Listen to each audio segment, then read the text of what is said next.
how to make every image pop. Hello everybody, my name is Marco Bagnoli, I'm a cinematographer. Sometimes you're looking at these commercials and thinking, wow, every shot pops, the skin is glowing, everything looks perfect, clean, but how do we get an aesthetic like this? In this video I'm going to break down different camera techniques, lighting techniques that help you to get closer to this popping commercial look. So after watching this video you should be able to shoot something like this. So this is the first shot we're looking at, and you already see it's the typical high quality commercial look. We have this girl in front of the screen, nice background separation, and the most important part in my opinion is always the skin. This is something not a lot of people achieve right, and it doesn't look good or that clean. How do we achieve a shot like this? First of all, this is something that also happens more in pre-production. So what I mean with that, there are completely important decisions you have to make beforehand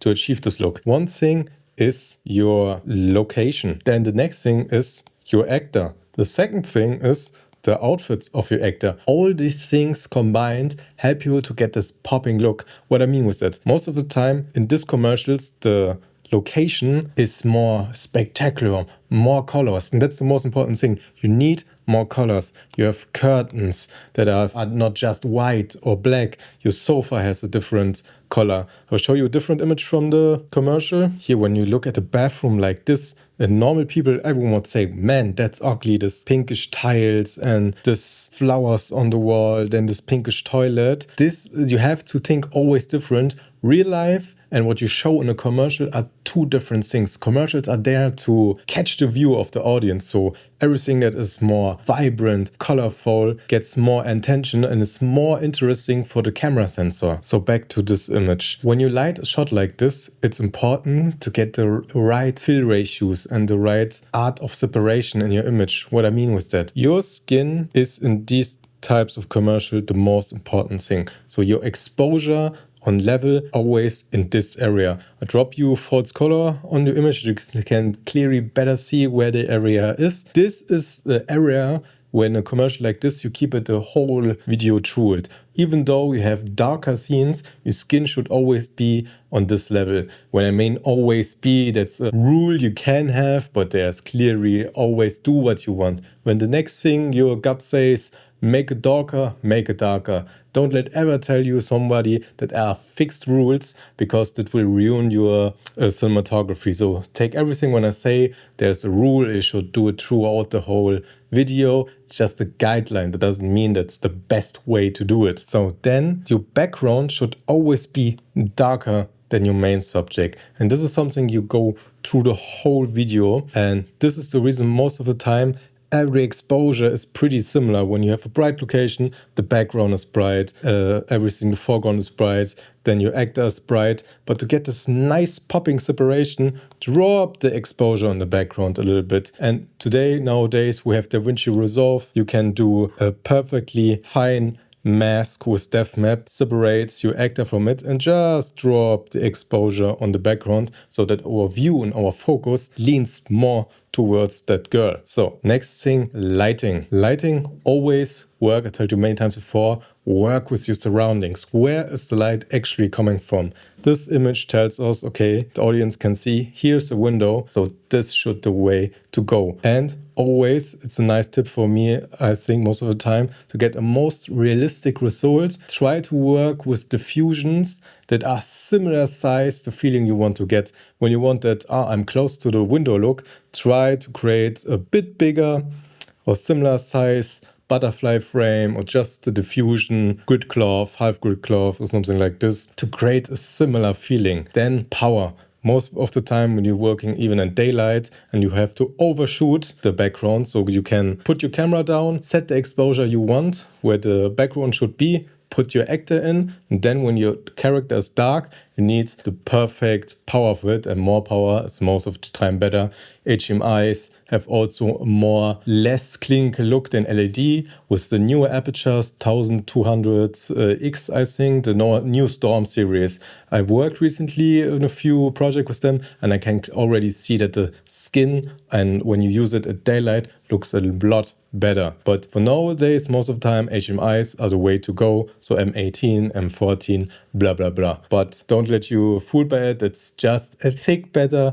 You can really close come there with LED, but I think HMIs still have a very distinguished look. So then one technique is to just shoot through it and it's done. The other technique is it depends on how soft we want it, and this looks really soft to me. We can work with a booklight. Booklight is when you just drop a half diffusion on between your actor. When you're going for close-up, you can come really close with your light source. Then the diffusion, how diffused the light is always in relation to your size. So when you get your big soft source and just drop it miles, meters away, just will act like a hard light, because now the light is just this big in relation to your subject. So if you come closer, your light source is much bigger than your actually actor, so your light becomes more diffuse. So when you're going from a close up, you can most of the time get your diffusion closer and get a nicer, better roll off though. And when you look at her eyes, it even looks like that we only have one light source that comes from the side. So we have to work with a really bright and diffused source. So I'm going for a half grid close, very close to the face. Then let's say that we work in with LEDs, Aputure Storm 24 or 26. 26 is the right number. And bounce it into ultra bounce. So the light is bouncing here, it gets diffused and another time diffused, and then set it at a 45-degree angle, and we should have a nice roll off across the face. When that's not enough, I would always go for a nice fill light just above the camera. There's several ways you can do it. Actually, light mats are your best friends. So with a lot of 600Ds, 300Ds, people forget to use light mats, but they're such a nice tool to use. They have nice size, light mat for something in this bigger area on a boom arm. They're pretty light. You can just get close above the frame, just a few % to fill in the shadows a little bit more when you think the contrast is too strong. And another way to do it is when you don't have a light mat, maybe you have a 300D, 600D with a spot mount, is just put on a boom, a styrofoam, and use a spot mount somehow around the corner and bounce the light perfectly with a concentrated angle into it, and it will bounce back into the person. That's the most simplistic way how you can do a setup like this. Then the next thing, and a very, very important light, in a scenario like this, it's the hair light. It's not even that you have to use a backlight. As you can see, it's not her whole face or everything has light around her.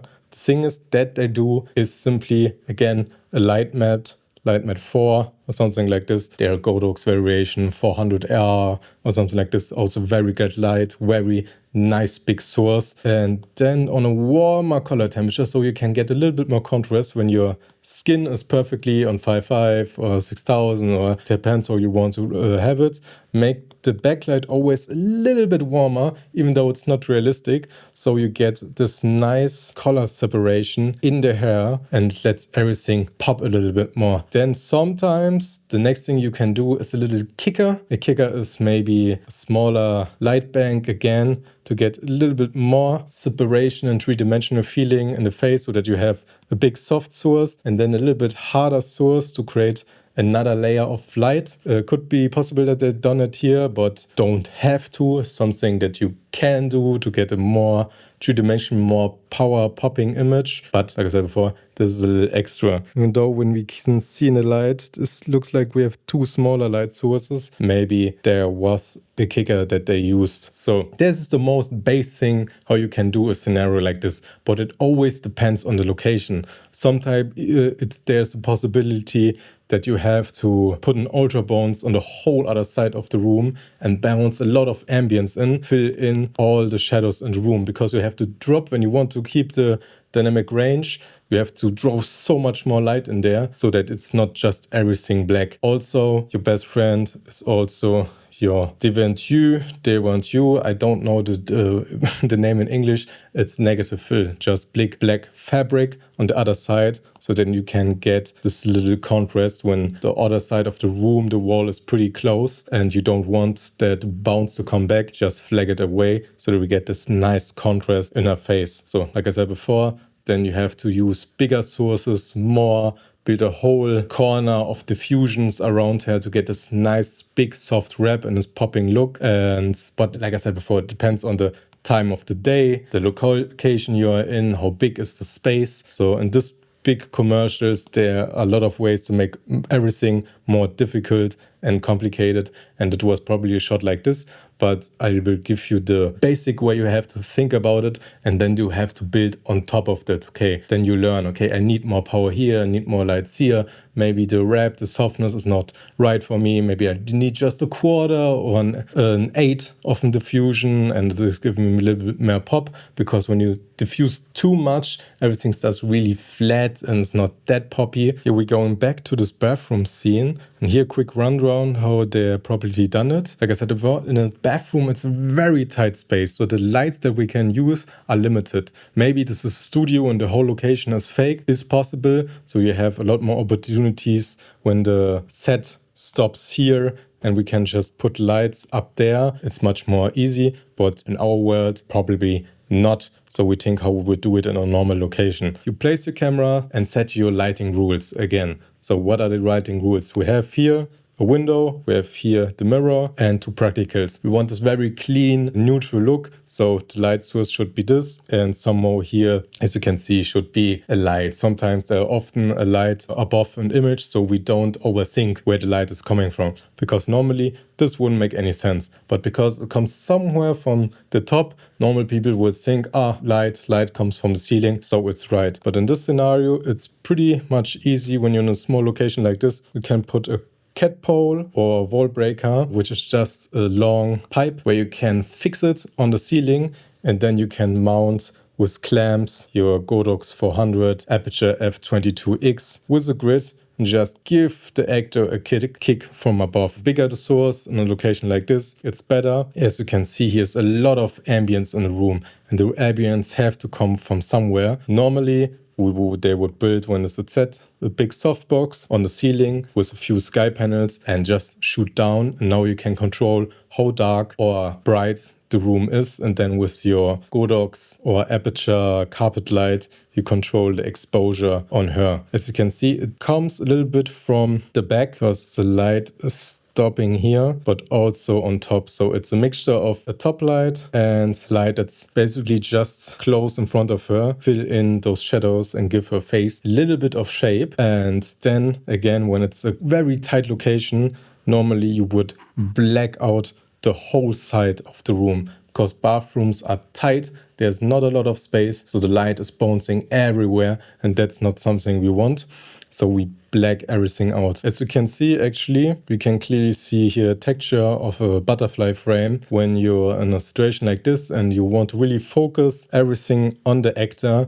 You try to overexpose the window, but in a controlled way. So you just put your 8x8, 12x12, it depends on the size of the mirrors and the space, and then you put a light down there on a low boy and just blast light into it and control the ambience, the exposure of the ultra bounce, so that it looks like a bloomed out window, but clearly you can, it's not overexposed, it's just on the edge, so it looks white. So then we have this light scene. As told you before, you can see the exposure on the face is pretty much the same, still pretty bright for that scenario that we're in. And now everything just becomes more extreme than before. The background and foreground is even darker, so that our focus is completely focused on her. So, but how do we get still a three-dimensional look, and so that our character doesn't feel flat or that he pops out a little bit more? As you can see, we have on the background on this bed this curtain, and on the curtain there's a window in the background. And sometimes throughout movies we had the feeling